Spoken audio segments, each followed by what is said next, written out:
Dentro do sentido espiritual, então voltando aqui o nosso vídeo de Varuna, dentro do sentido espiritual, que é o que está por trás, nós temos então 3 pontos. O sentido alegórico, que significa propriamente, para não ser redundante, é o significado por trás do texto. O sentido moral, que é aquilo que o texto vai nos impulsionar a viver, nos conduzir a viver.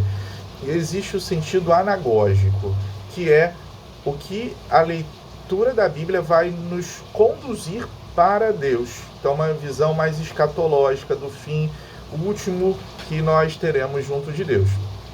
Então, essa é uma forma que sempre foi utilizada pelos padres da igreja, pela tradição, e que nos ajuda muito a uma real compreensão da palavra de Deus.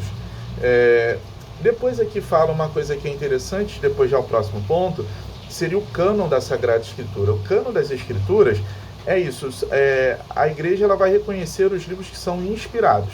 Quais livros são inspirados? São esses do Antigo Testamento. Quais livros que não são inspirados? Então, esses não entraram, que nós dizemos, no cânon. Seja do Antigo Testamento, conforme falava, como também do Novo Testamento. E aí a gente vai diferir, por exemplo, o cânon nosso, do cânon protestante, do cânon judaico, e assim vai. O cânon ortodoxo é um pouco diferente do nosso também. Isso depois, quando a gente for ver lá na frente, essa matéria sobre cânon, a gente vai fazer essa observação, tá bom? Então, só para a gente entender isso. Os livros que são inspirados, eles entram no cânon. Os que não são inspirados, eles não entram no cânon. Ou seja, livros inspirados são livros canônicos. Livros não inspirados não são canônicos, ok? E o catecismo aí, ele vai mostrar para nós a questão do Antigo Testamento, do Novo Testamento, heresias que, por exemplo, tiraram todos os livros do Antigo Testamento, aceitaram o Novo. Se chama marcionismo. Então, tipo de pessoa, de grupo que não aceitava como inspirado, por exemplo, então, de forma dizia, os livros do Antigo Testamento. Os livros do Novo Testamento. Então, aqui vai falar um pouco sobre isso, o catecismo, e se fala sobre essa questão primeiramente. Nós temos o quê? Os escritos dos evangelhos, a formação dos evangelhos em geral, o que a gente pode viver, o que a gente pode colher, seria o quê? Os fatos de Jesus, as palavras de Jesus, de acordo com a historicidade, ou seja, eles são relativos à história. Depois, existe isso para a formação do evangelho, aquilo que era, primeiramente, a história de Jesus verídica.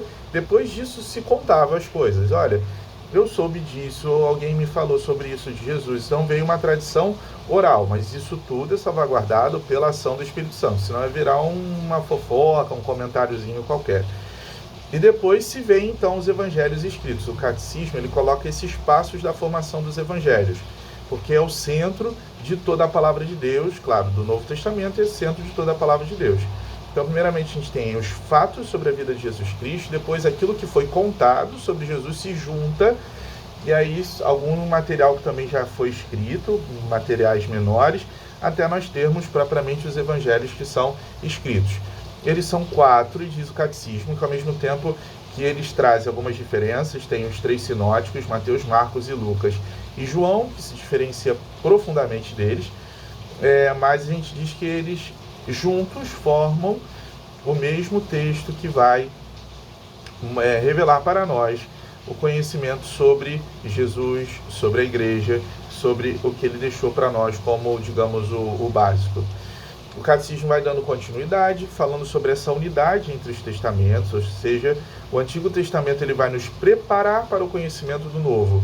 E o Novo ele vai trazer a plenitude do Antigo Testamento. Então, por exemplo, dentro da minha área do estudo de Sagrada Escritura, a gente brinca. Quem pesquisa o Antigo Testamento se fala, o pesquisador do Antigo Testamento, ele é o mais importante, porque ele é a base, ele é o sustento. Aí o do Novo fala, não, se eu pesquiso algum texto do Novo Testamento é porque, na verdade, eu estou trazendo o que é o mais importante, a plenitude. Então é só para a gente entender isso, né? O Antigo Testamento vai ser